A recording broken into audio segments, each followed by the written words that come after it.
Yes, Gibson? This is Scarecrow with Dark Lady. How are you?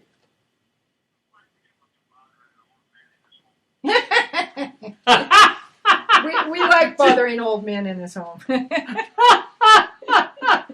Who bother you?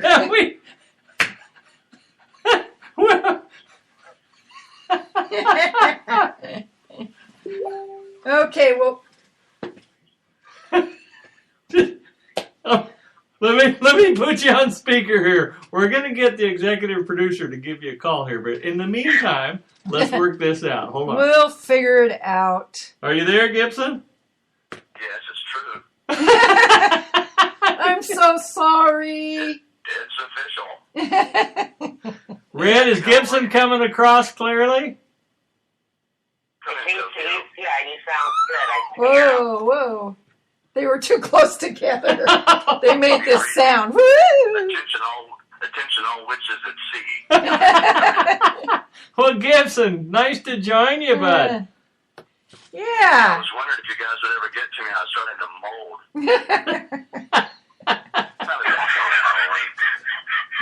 Oh, you're such a crack I'm up. firing messages all over the place like I'm outside the fence. I'm on all the dark ladies. Hi, Lori. I'm on all of your Facebook groups sharing messages. Hey, it's me. I'm here. Wait for us. I had somebody poking a stick in my back here, Gibson. I couldn't figure out who the hell it was. Yeah, and then I guess you guys were a digit or so off, but I kept looking at my intel and it straightened out. And hi, and happy Halloween. Happy Halloween to you. Yay, we have you on. I've been searching for you. Sarah. That's Sarah. That audio was a little bit light. Say it again. That was Sarah. I'm Sarah. I'm the executive producer for Sarah Sports Radio. How are you today? I think she said, how am I tonight, right? Yeah, that's what she said. I'm doing pretty fine, thank you. I'm down in San Diego, California. I'm jealous of you right now. I live in Canada where it's cold. I'm sorry. I was in shorts today. We were up in Julian today. I took my 16-year-old daughter, Alana, and her boyfriend. They went with my wife and I up to Julian, and we had lunch up in the mountains. Nice. And we're getting ready for Halloween. She's trick-or-treating tomorrow, and probably the last year before she's off to college, so we're trying to make the best of this Halloween. Well, that'll be fun. That's super. Yeah. You know, everybody's last Halloween when they become empty nesters, I guess, has to happen. And Yeah. ours is tomorrow. Aww. Yeah. So, but anyway, so that's the deal, and it's fun to be on the show. I've been listening to the show tonight. You guys had fun. I like the FX, and the songs are fun. And I've always loved the Addams Family. Oh yeah, me too. I love it. The music between the scenes, where it's kind of like a creepy organ. Things are just going on, segue in between the scenes. The music kind of goes like this. Da da da da da da da da. Really? Da da da da da da. Da da da da da da da. You remember what I'm talking about? It was just kind of like a creepy organ. Kind of fun. Yeah. But I brought a poem. Should I read my first poem about black cats? Yes, Absolutely. yes. Do. Here we go. Well, you probably know this one. You probably wrote this one. Very good. When witches go riding and black cats are seen, the moon laughs and whispers, "'Tis near Halloween." Yep. I know that one. Thank you very much, and thank you very little. Yes. Oh, you know what we should do is Okay. we'll do a clappy for you. Just a second, Gibson. We'll get some sound effects applause. Yay! Uh-oh. Where's... Thank you. Where am I? Yes, if I don't get something... I'm still on, aren't I? We'll do a drum roll for No, okay, we'll do a clappy if we can find one. Because it deserves a clappy. Did you hear us play your one of your songs at the lead edge of the session tonight? No, because I've been sitting here. I got near my phone at about 7:15. Oh, And God. I'm so sorry, sweetie. It wasn't until about 7:10 my time, West Coast time, that I actually actually turned on the show, so you must have spotted it at the beginning, and if that's the case, Yeah, Could we, have been, I did yeah. not hear it. We Okay, played- here it is. Oh, that's not a good one. Thank you. That's not a good Here, one. here. Let's try this one. That's why I won't do one show.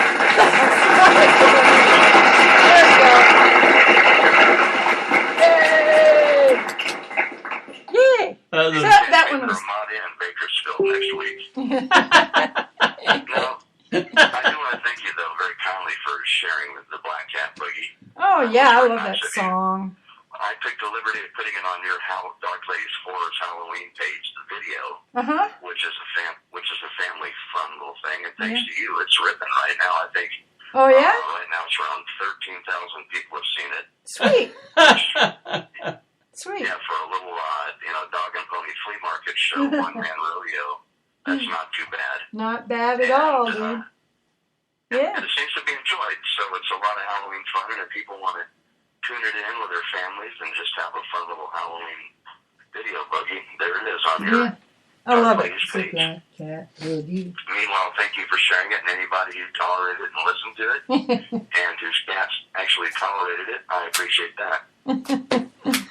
As long as no pets were harmed in the effect of it. They weren't. Music. You got to have a disclaimer. There you go. Yeah. Well, tell us a little bit about I yourself. like what you said about driving home very safely tomorrow night about youngins, and also about bringing the kitty cats in too. Tomorrow Yes, night. Don't forget, bring 'em yes, bring them in. Those black cats need to come in. Cats, because dogs, both. Cats, dogs, everything, but especially black cats. Yeah. in. That's right. because When they- black cats prowl and pumpkins gleam, Yeah, may luck be yours on this Halloween. yeah, yep. Yeah, that's a good one too. I love that one. Thank But- you. I'd like to say I wrote it, but I didn't. Well, you said you had some history on black cats? Yes, I did. I did bring some. It's kind of interesting. First of all, you got a bad rub. I would say that to anybody in a coven. They got a bad rub. It says that, first of all, they've long served as objects of superstition, which we know. But it goes back to medieval France and Spain. Black cats were considered bringers of bad luck and curses to any human that came near them. And they were associated with witchcraft, which we know. But the medieval Germans, what's the weird thing, believed themselves to be cursed if a black cat crossed their paths from left to right only. Had to go from left to right. Now, and black cats have always served as a different symbol to different cultures. And sometimes they're symbols of affluence. In Japan, they're considered very affluential, even today. And in Egypt, of course, they were worshipped and sacred. Then black cats came to represent bad luck and spookiness in the United States. And the reason that started, believe it or not, it goes back for like forever, is those people in the crazy hats at the pilgrims. That's right. It all started with pilgrims and the Plymouth colony. They distrusted anything associated with witches and sorcery, including black cats. And they persecuted black cats, and I'm sorry to say, in some cases, they burned them, which people probably do with my record, which is available on iTunes. I doubt that. On Amazon Music, because I didn't play it. But neither did you, Scarecrow, so I figured I'd slip it in. And anyway, but no, they did burn black cats, just like people burnt disco, I suppose. And that's it's associated with the colonies and black cats and the lovely legend of the Halloween symbol, the black cat and witches. And yes, it's frightening and unnerving. There's a certain ambience to it that's not really cool for Halloween, but there you go, spooky trick-or-treaters. Little present from your Uncle Gibby. Yeah. Well, thanks. So do you... What?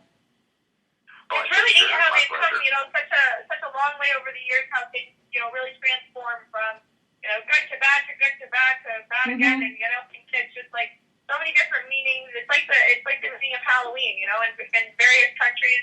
I think it's Mexico. They very strongly, just like Halloween, and they believe a lot in witches out there. And there's a really big, it's kind of like the Loch Ness monster. You don't really know if it's myth or truth, but they believe that there is a witch entity of some sort that kind of goes around in Mexico Mexico and kind of lives there, and you know what I mean. It's something that they really aren't fond of. So it's amazing how different countries look at different holidays much differently than others do, right? So it's neat to see the different cultures. Yeah. Well, they also do the Day of the Dead Yeah. celebration, big. Like Spanish, Mexican, Latino people. That's their thing. What is that called, It's the Day Gibson? of the Dead. El Muerte. El The Day of Muerte. the Dead's been going on for centuries. That's but the day What is of the that celebration of the exactly? dead. the Yeah. Day of the Dead is technically November 1st and goes to the 2nd. That's technically that date. Really, eh? And that's they celebrate it with celebration parades. They dress up, they paint their faces. My daughter and her husband, they did it. It's a big. People dress up like that all the time, but they don't. There's a big symbol. There's a lot of meaning for them. Yeah. They really recognize their dead. Well, Gibson, A lot of people don't. Gibson, Yeah, no, it's true. Go ahead, Skip. Gibson, you have quite an influence of that down in the San Diego area, don't you? Oh yeah, it's really cool. The art and the whole colors and the Oh, yeah. celebration. I would think it carries over into San Diego. I Yeah. like skeletons too. So Yeah. El Muerte is quite Me a too. celebration. At Disneyland this year, they have a big El Muerte event, and yay! Nice. I like to say in And response you to guys, that nice Disney lady. over by you. To everybody, I think that's important for everybody who's listening to your show tonight to know that all black cat lives matter. I think so too. Black cats' lives always matter. That's right. All black cat lives matter. Yes. This today, I think it's a social message that's out Oh there. my gosh, I love that. Black cat lives matter. Oh, I'm sorry, Scarecrow's just got no brain power. I just got that. That's pretty good. Well, do you have anything to play for us? Well, no.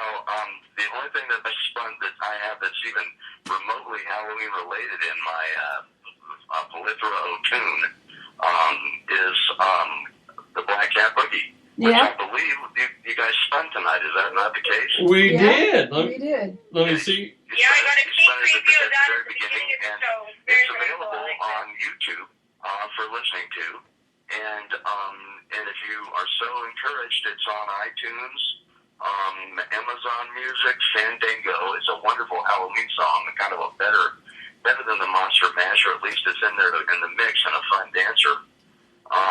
But the video's on YouTube, and I just shared it on Lori's Halloween page. It's Yeah. right on the front of her page. It's on my page. Friend me if you'd like to, as Gibson Gibby Best on Facebook, and spin it away. So, It's a lot of fun. You don't need to buy it to enjoy it. And the video, I'd like to say, and Scarecrow and Lori, wouldn't you guys agree? The video is probably equally as good. I like it too, I was just yeah. going to ask you, Gibby, how did you come about putting that video together? That's an interesting little piece. Well, I like to talk about that because, first of all, that video, that song without the video is like a martini, Scarecrow, without the blue cheese olive. I agree. You see, and it's true story, and I've talked about this before with Lori, is I don't think that listeners, and I'll tell your nice lady here that I'm talking with too, what's her name? I don't even like to talk with people without knowing their name. What is the nice lady's name that I'm chatting with? Sarah and Red. Sarah and the Red. other ones? Red. The other one? Red. Okay, hi you guys, and happy Halloween. When I do my videos like the Black Cat Boogie, I don't think that people want to see an old guy holding a guitar. I mean, even if it's Tom Petty, it gets boring and weighted down. So I like to use vintage cartoons, Three Stooges, Mr. Bean, any of those fun things that you see in my video. Oh, yeah, it's cool. It up. And just to make it more a fun story, every one of my videos, especially my holiday-related videos, have that kind of a flavor. Now, that's not to say that I don't have videos that I'm not in. There's some videos that I'm in that are, I think, creative performance videos in my YouTube page. And I have, I think, roughly 40,000 viewers